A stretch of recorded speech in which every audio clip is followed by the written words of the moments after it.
नमस्कार दोस्तों, अगर आप एक कार या एसयूवी खरीदने का मन बनाए हैं तो पहले ये वीडियो जरूर देख ले ताकि आपको पता चल जाए कि कार इंडस्ट्री के लिए सरकार ने क्या क्या नियम बनाए हैं। आप गाड़ी कितने साल रख सकते हैं, कितने किलोमीटर चला सकते हैं, ऑटो इंडस्ट्री वाले कौन से ट्रैप में आपको फंसा कर रखे हुए हैं, ये सारी इंफॉर्मेशन आज इस वीडियो में हम कवर करेंगे।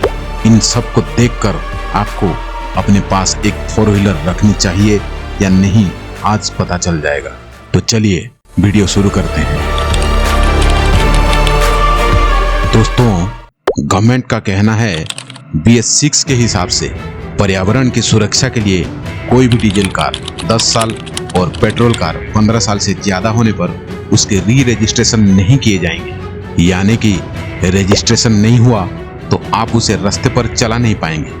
उस कार को स्क्रैप के लिए आपको गवर्नमेंट को देना पड़ेगा। अगर आप खुद स्क्रैप नहीं करते हो तो मत करो, लेकिन वो गाड़ी रास्ते में चलती हुई दिखी तो उसे जब्त करके स्क्रैप के लिए भेज दिए जाएंगे। सरकार का कहना यह है कि और लगातार ऑटोमोबाइल मैन्युफैक्चरिंग 10 के बजाय 15%, 18% बढ़ रहा है और फॉसिल फ्यूल का इंपोर्ट भी बढ़ रहा है। पिछले साल 22 करोड़ के फॉसिल फ्यूल्स इंपोर्ट हुए थे, जिसे ये बहुत कम करना चाहते हैं, जिससे इंडिया की डिपेंडेंसी बाहर की कंट्रीज पे बहुत कम हो जाएगी। और यहाँ फॉसिल फ्यूल के अंतर्गत कोल, ऑयल, नेचुरल गैस भी आते हैं। मेनली वो यहाँ पर टारगेट कर रहे हैं फॉसिल फ्यूल में पेट्रोल एंड डीजल को ही। सरकार का कहना है कि जो 30 to 40% पोल्यूशन है उसका मेन रीजन ट्रांसपोर्टेशन है और इसको कम करने के लिए उनका फोकस है BS7 को लाना और ईवी कार को प्रमोट करना। आप सबको पता है BS7 के आने से गाड़ियां इतनी ज्यादा महंगी हो जाएगी कि बहुत सारे लोगों के रीच से बाहर हो जाएगी। सिर्फ ये डीजल कार्स की बात नहीं, पेट्रोल कार्स भी हद से ज्यादा महंगी हो जाएगी और छोटी छोटी गाड़ियां भी कितनी महंगी है ये बात आप सबको पता है। तो क्या अभी के हालात में गवर्नमेंट का ये रूल के हिसाब से हम मिडिल क्लास वालों को एक कार खरीदनी चाहिए या नहीं?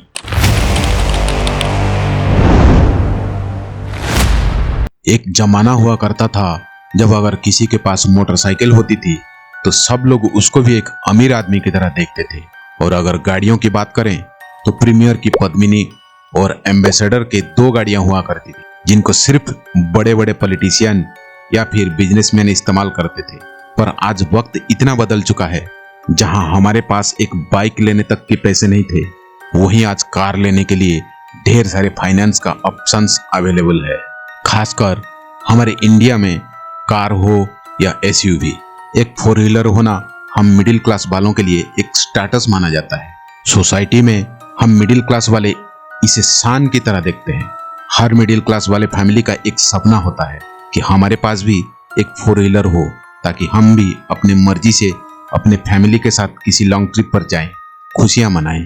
धूप, बारिश और ठंड से हम अपने फैमिली को सेफली कहीं भी ले जाएं।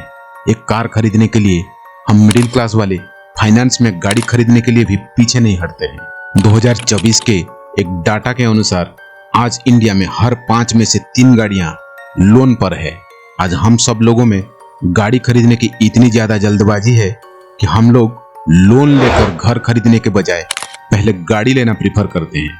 अगर आप लोन लेकर भी एक घर खरीदते हो तो बहुत ही हाई चांसेस है कि आने वाले टाइम में उसकी वैल्यू बढ़ेगी और आपको ज्यादा पैसे मिलेंगे।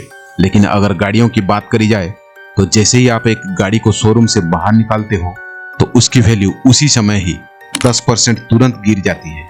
मगर इसके बावजूद भी आज हमारे देश में लोग घर खरीदने से ज्यादा इंपोर्टेंस गाड़ियों को दे रहे हैं। आखिर ये मिडिल क्लास वाले है कौन? दोस्तों, प्रेजेंट सिचुएशन के हिसाब से देखा जाए तो हमारे इंडिया में 3 टाइप्स ऑफ पीपल रहते हैं। पहला अपर क्लास, दूसरा मिडिल क्लास, तीसरा लोअर क्लास। हम अपर और लोअर क्लास को छोड़ ही देते हैं और सिर्फ मिडिल क्लास की बात करते हैं। इंडिया की पॉपुलेशन आज के डेट में 140 करोड़ है और उसमें से अगर रियल में देखा जाए तो 3% लोग जो कि मिडिल क्लास वाले हैं, जिनका इनकम 20 से 50 हजार के बीच में है। इंडिया में सिर्फ 7.4 करोड़ लोग ही टैक्स भरते हैं, उसमें भी टैक्स लायबिलिटी में आने वाले लोग सिर्फ 2.4 करोड़ है।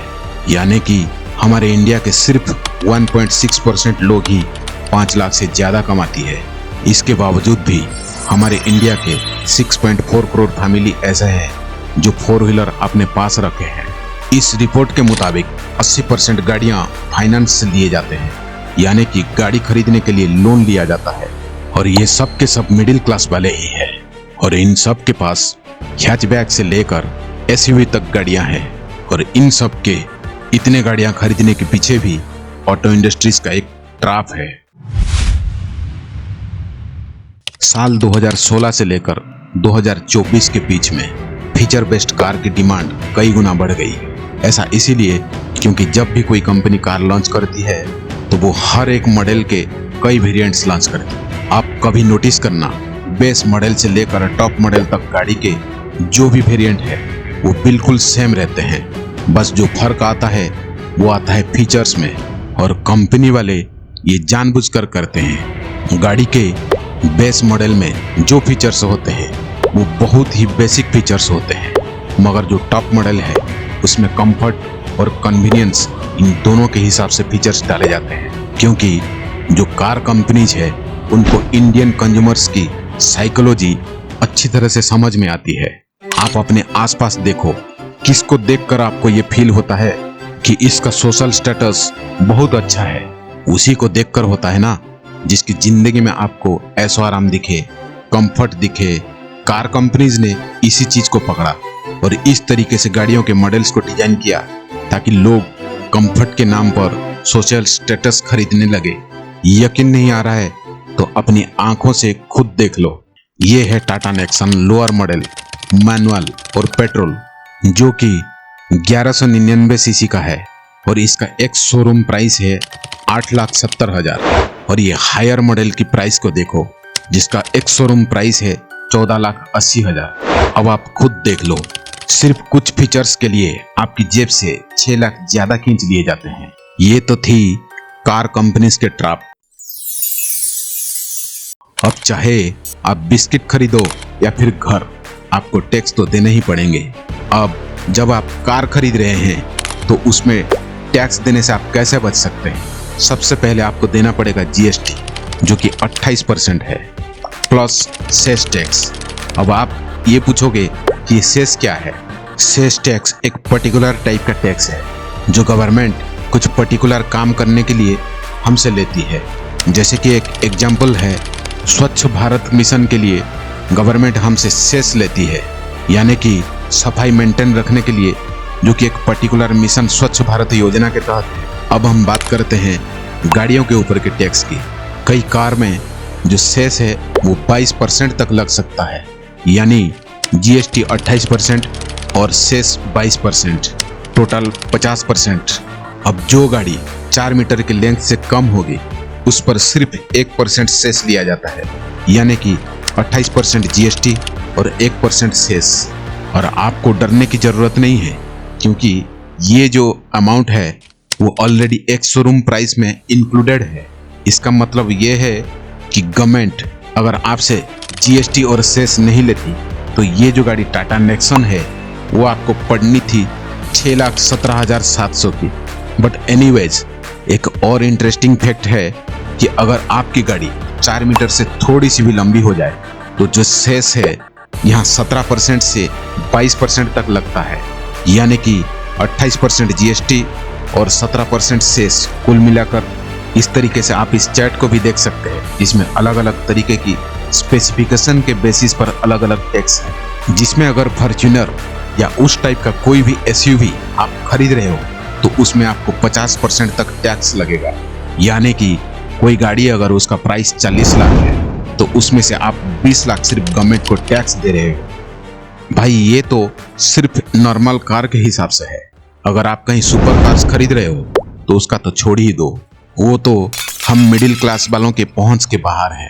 अब ये सारा टैक्स तो आप शोरूम में ही पे कर देते हैं। अब इसके बाद आपको गाड़ी का रजिस्ट्रेशन भी तो करवाना है, इसके लिए भी आपको 6% से लेकर 20% तक पे करना पड़ता है। इसके बाद आती है इंश्योरेंस की बारी, जो कि मोटर व्हीकल एक्ट के तहत आपको गाड़ी का इंश्योरेंस करना ही पड़ेगा।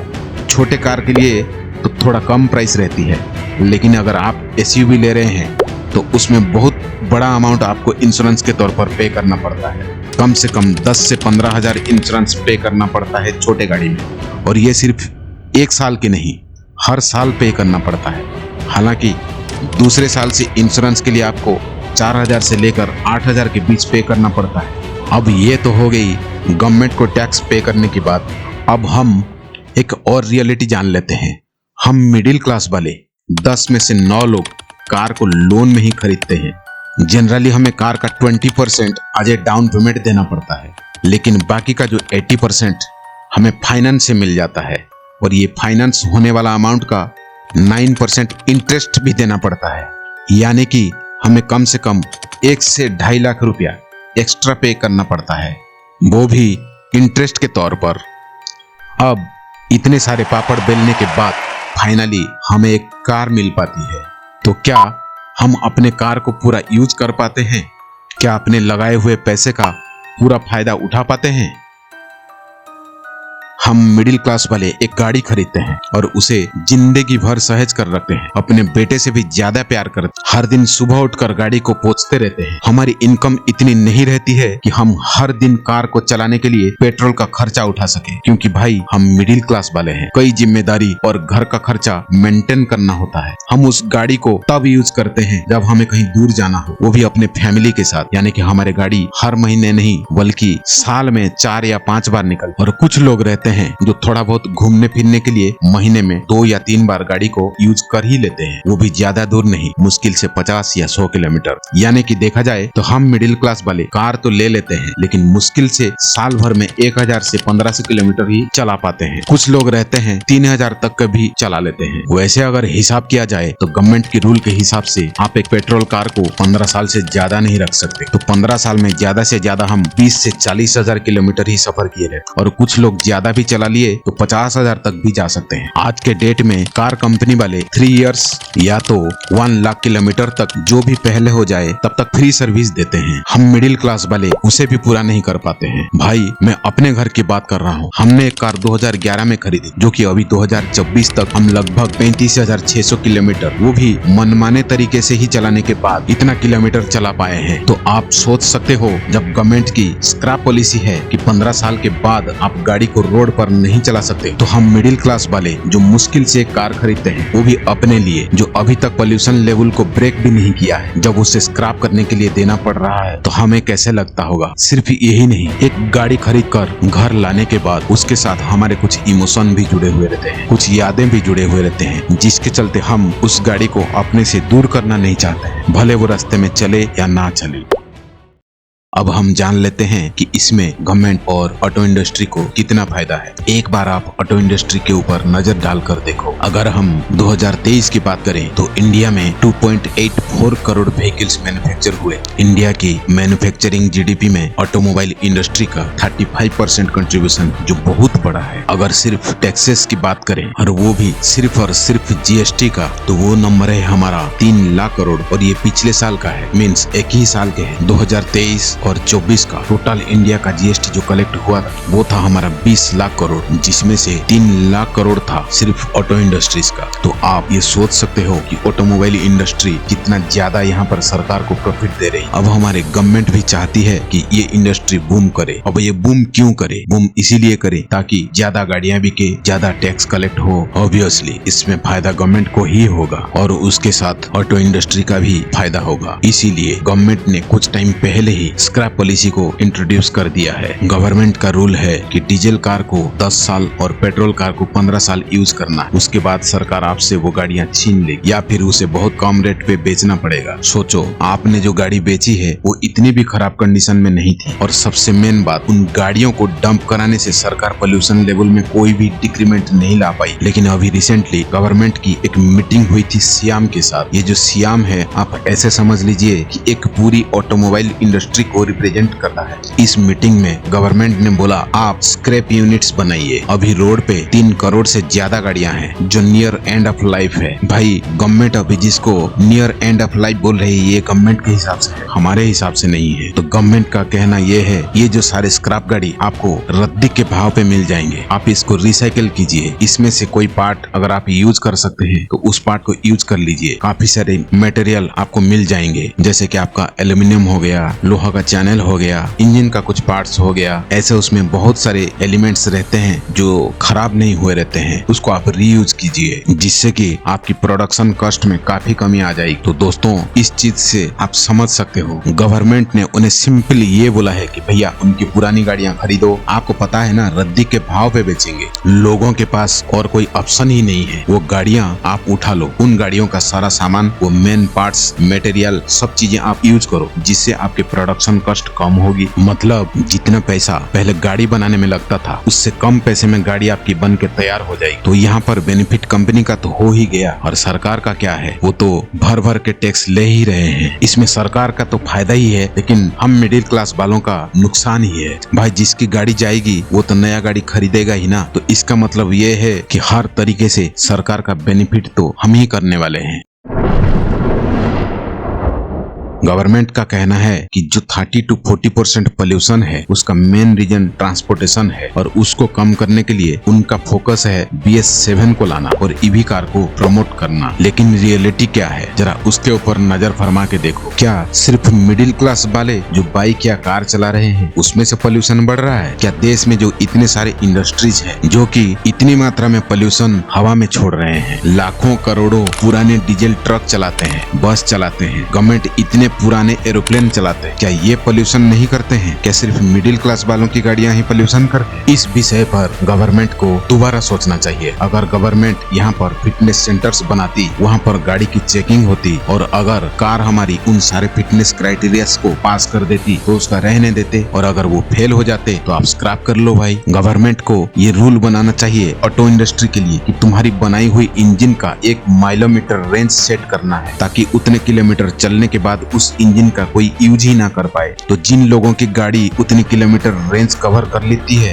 तो उसके लिए इंजन चेंज करने का ऑप्शन भी दे देना चाहिए। भाई मेन तो इंजन ही है ना जो पोल्यूशन करती है। अगर इंजन चेंज करने से कार्बन की मात्रा को कम किया जा सकता है तो वहाँ पर पूरी की पूरी गाड़ी को स्क्रैप में क्यों डाला जाए? भाई गवर्नमेंट की ये पॉलिसी तो मेरे समझ से बाहर है। दोस्तों जरा ये बात को सोच कर देखो, क्या टोटल गाड़ी की बॉडी थोड़ी ना पोल्यूशन करती है? एक गाड़ी की बॉडी तैयार करने में यानी कि उसका आयरन, एल्यूमिनियम, इन चीजों से जब एक गाड़ी का स्ट्रक्चर तैयार किया जाता है, उसे बनाने के लिए जितना पोल्यूशन होता है, क्या उसे स्क्रैप करके दोबारा बनाने के लिए भी उतना पोल्यूशन नहीं होगा? जब एक बनी बुनाई चीज को बिगाड़ कर फिर से नया बनाने का जो सोच है, ये कहाँ का पोल्यूशन रोकने का विचार है? ग्लोबल लेवल पर हमें पोल्यूशन कम भी करना है, ये सोच सही है, लेकिन उसका ये मतलब थोड़ी ना है कि जिन इंडस्ट्री से पोल्यूशन हो रहा है उसे फलने फूलने दिया जाए और आम आदमी का, मिडिल क्लास का गला दबाकर उनसे टैक्स वसूला जाए और जबरदस्ती पोल्यूशन के नाम पर उनके ऊपर बोझ बढ़ा दिया जाए, उनकी खुशी और छोटी सी शौक का गला दबा दिया जाए। गवर्नमेंट की मंशा अगर पोल्यूशन कम करने की होती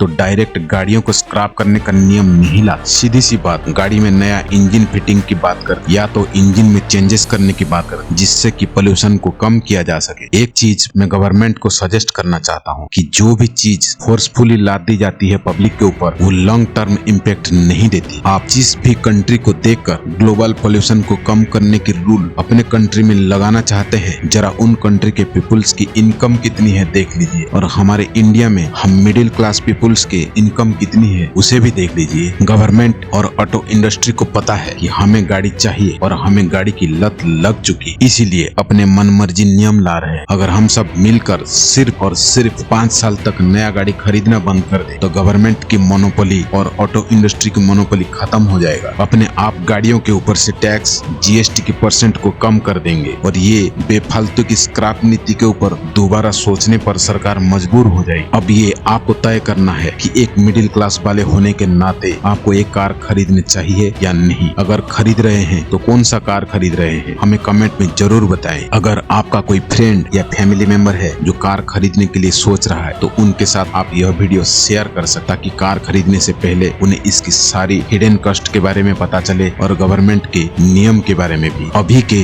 गवर्नमेंट के रूल के हिसाब से अगर देखा जाए तो आपको एक नया गाड़ी खरीदना ही नहीं चाहिए। मेरे हिसाब से तो आपको किसी सेकेंड हैंड कार को खरीदकर उसे यूज करने से आप इन सारी टैक्सेस और लफड़ों से बचेंगे और आपके पैसा भी बचेगा। अगर आप भी सेकेंड हैंड कार खरीदने का मन बना लिए हैं तो हमारे अगले वीडियो को जरूर देखिए। सेकेंड हैंड कार खरीदते समय किन बातों का ध्यान रखना है, उन सारी विषय के ऊपर हम चर्चा किए। अगर आप ऐसी नॉलेजेबल वीडियोस मिस करना नहीं चाहते हैं तो हमारे चैनल को सब्सक्राइब करने के बाद बेल का बटन दबाना मत भूलिए। मिलते हैं अगले वीडियो में, तब तक के लिए ड्राइव सेफ, स्टे सेफ।